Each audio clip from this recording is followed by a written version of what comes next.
Reaction City here at Seaman Cinema Sitdown. Lovecraft Country Episode 2. Let's get it. I love Courtney D. Vance, man. He's so good. He's so happy. Well, because this is spoiler free, I had to kill audio not to give anything away while I cry like a baby, but I can tell you that Jonathan Majors crushing it in this scene. It's the best performance of the season. He just nails it, dude. He's so Fuck good. You, show. Oh, jeez.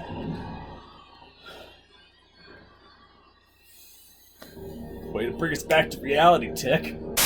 Yeah, I mean, I know what other way to start this video other than to show you the range of emotions that you can get while watching Lovecraft Country. Yes, I laughed, I cried, I jumped a few times.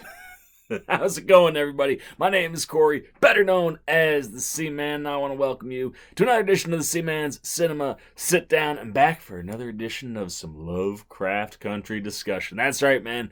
We are now in week 2 of Lovecraft Country, and if you thought episode 1 was bonkers, buckle up, man. this ride is getting wild. So why don't you pull up a chair, man? Take a seat. We're getting ready to dive in, spoiler free, into Lovecraft Country, episode 2, Whitey on the Moon. Now, you notice I didn't say spoiler in there. While I was editing last week, I was like, I should probably just split these into 2 videos. It makes more sense. I can get the non-spoiler done a lot faster, get it up so you guys can be enjoying that, and then knock out the spoiler, and then put that up. So that's what we're gonna do. We're gonna try that. See if that see how that goes. If that doesn't go too well, we'll go back to just one long video. But I thought maybe a pair of shorter videos could work. So we're gonna dive into this bad boy, spoiler free, and what we'll say is, I guess this would technically be a spoiler, but can't really talk anything about this episode unless you mention where we left off at the end of episode 1. So spoilers. If you didn't watch episode 1 and you're watching the episode 2 review, shame on you. But cover up. I'll do like this when we come back. Ready? 5, 4, 3, 2, 1. Okay, so if you watched Lovecraft Country last week, you know that our leads, Atticus, Letitia, and Uncle George, run into some bad cops and then run into a whole bunch of monsters. And monsters kill everybody. And then they bolt. Woody was crashed into like a cabin. And they walk all the way to their destination, which is this massive mansion. And they get there, and this dude with bleach white hair opens the door and says, "Welcome home." That's where we left off, right? Okay, come on back. No more well, there might be some. It's hard to talk about an episode when the episode plays off of what we've already watched. But I guess what we can say about episode 1 is, episode 1 is playing with the idea of, the imaginary monsters that you read about in books and the real life monsters and terrors that a black person would be facing on the road in the 1950s, traveling across the Midwest, going from Chicago toward Massachusetts. And, that's what the episode plays with, and does a really good job of kind of bookending it with the potential of where the show can go in the crazy sci-fi horror world, and then delivering some of that really good crazy sci-fi horror stuff.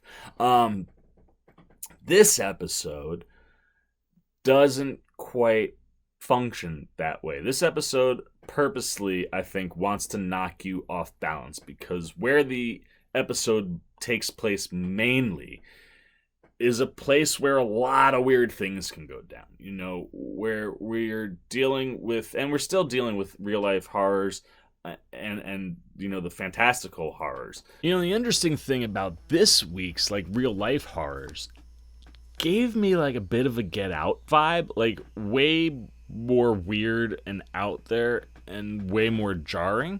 But with what's going on with Tick, Uncle George, and Letitia at the mansion that they're at, and who's responsible for the things that are going on and what is going on, there are definitely some Get Out similarities. Now, when you go to the more fantastical kind of side of the horror realm, this week we're not so much dealing with like your typical like creature feature monsters. This episode we're dealing with more, like witchcraft and like cult type stuff. There is an order that we're introduced to that are tied to the family that we're introduced to, the Braithwaites, called the Order of Ancient Dawn. And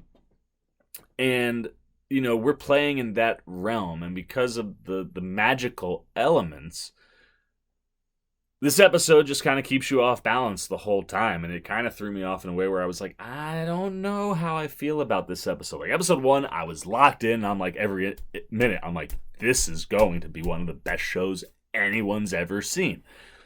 I didn't feel that way this entire episode because you're really off kilter, and I think part of that goes into the fact that that group that we have in the first episode, Jonathan Majors, Courtney B. Vance, Journey Smollett, Tick, Uncle George, and Letitia, that there's such a tight-knit bond, and they are a cohesive group, as they're going through that story.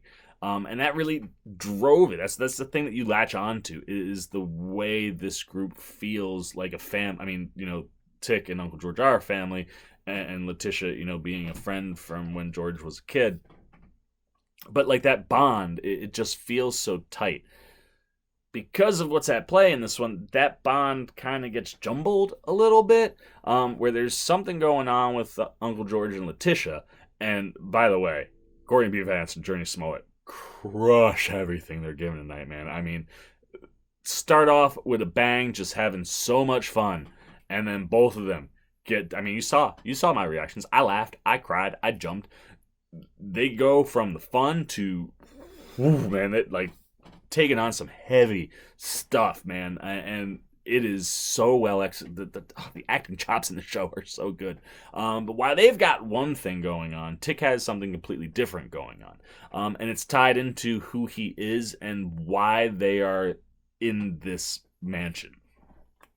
And because of that, it's kind of off balance for a bit. It takes a while for the group to be able to feel like that cohesive unit it was in the first episode. And it's not like a purposeful thing, right? Like it's not like they're actively trying to make the wedge that sort of exists for part of this episode like bigger.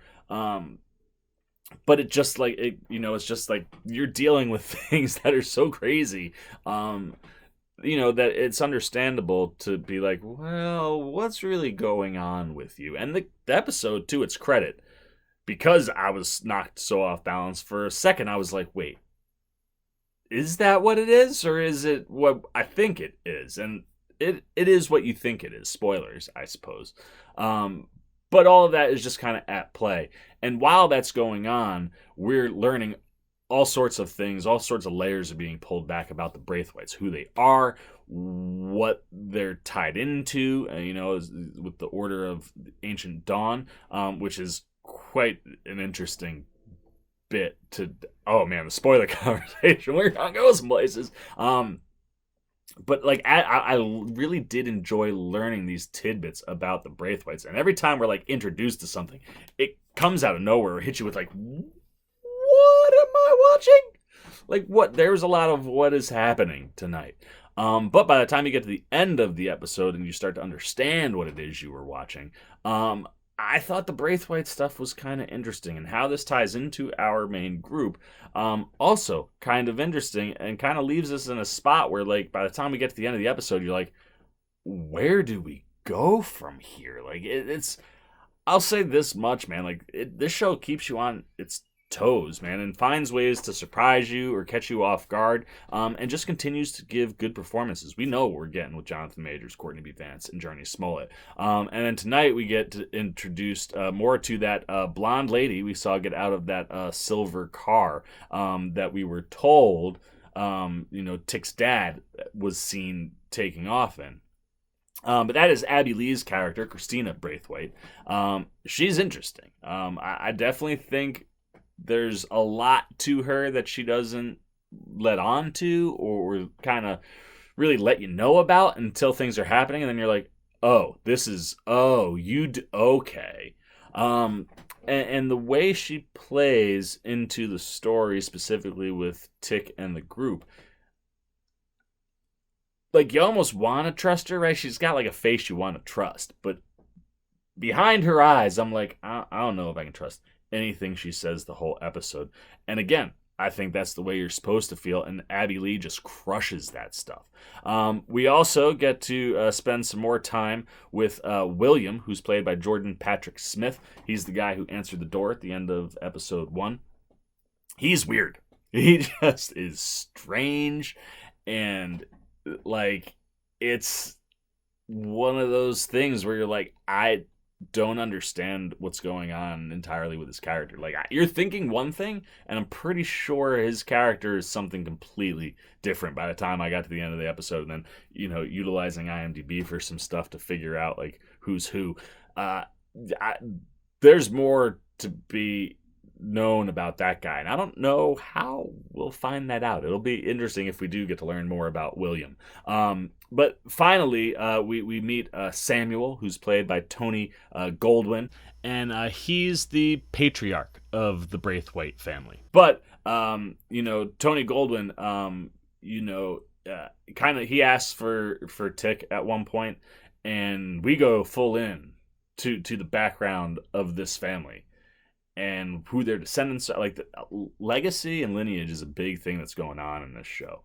But we learn a lot of stuff, and Tony Goldwyn does the like cult leader thing pretty freaking well, man. Like, he's creepy, and the way we're introduced to him, I was like, what is this? What's did you is that what's going on right now? Like, is this what we're getting?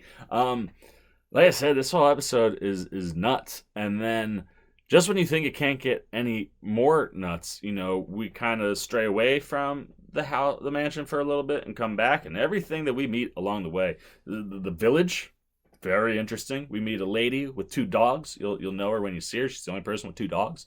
There's something weird going on there.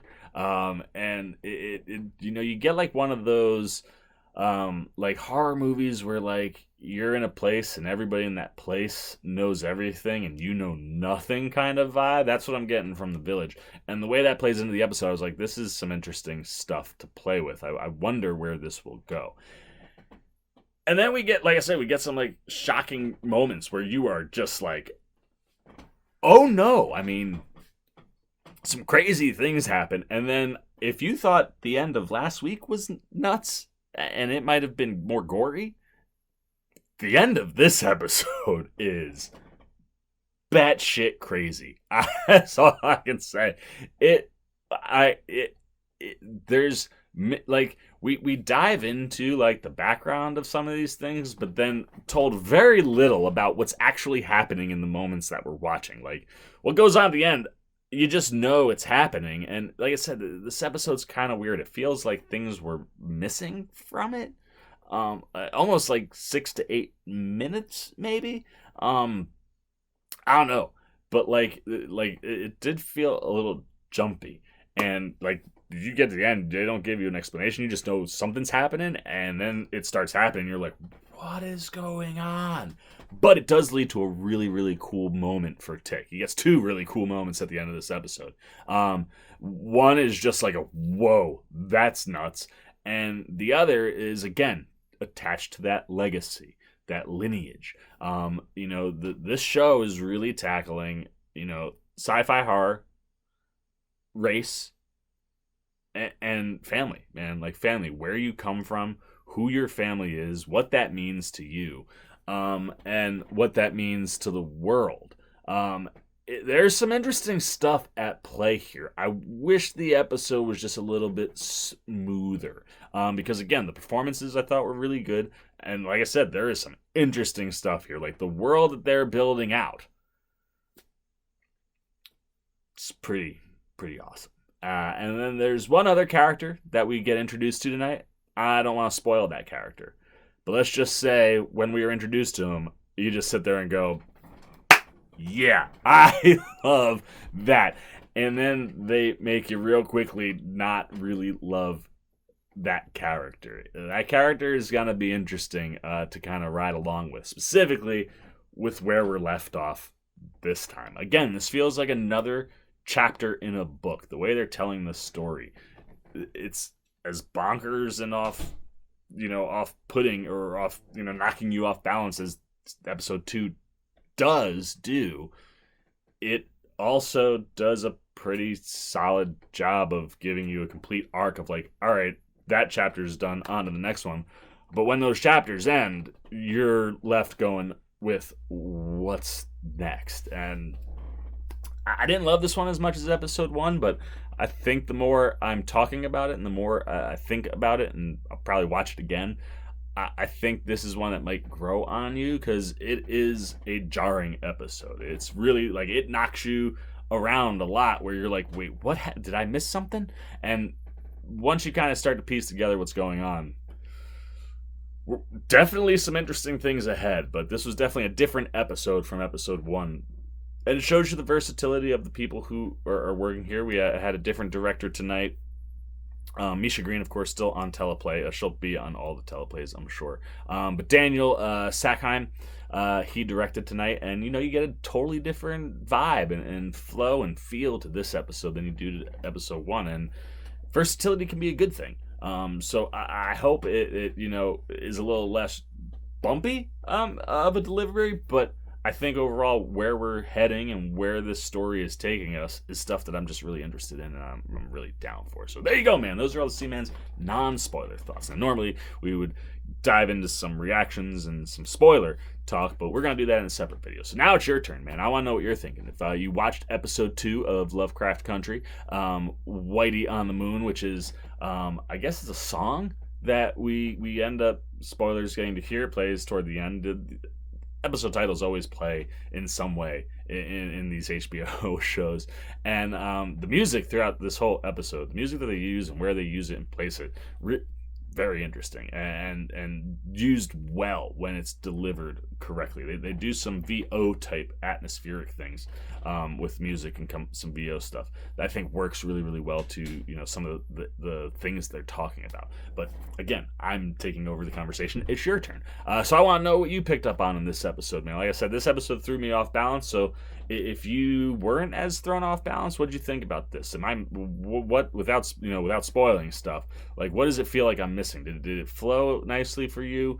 Were you in a more of a jarring situation? Did you like playing with the mystical, magical cult type stuff rather than just the flat out monsters? Where did you land on episode 1 versus episode 2? And what are you still excited to go forward? Did this one kind of throw you out the game? Whatever you're thinking, down in the comments below. As always, if you enjoyed this episode, dude, man, give me a thumbs up. Show a little support. I told you I'm really off balance tonight. I'm trying to get my bearings back.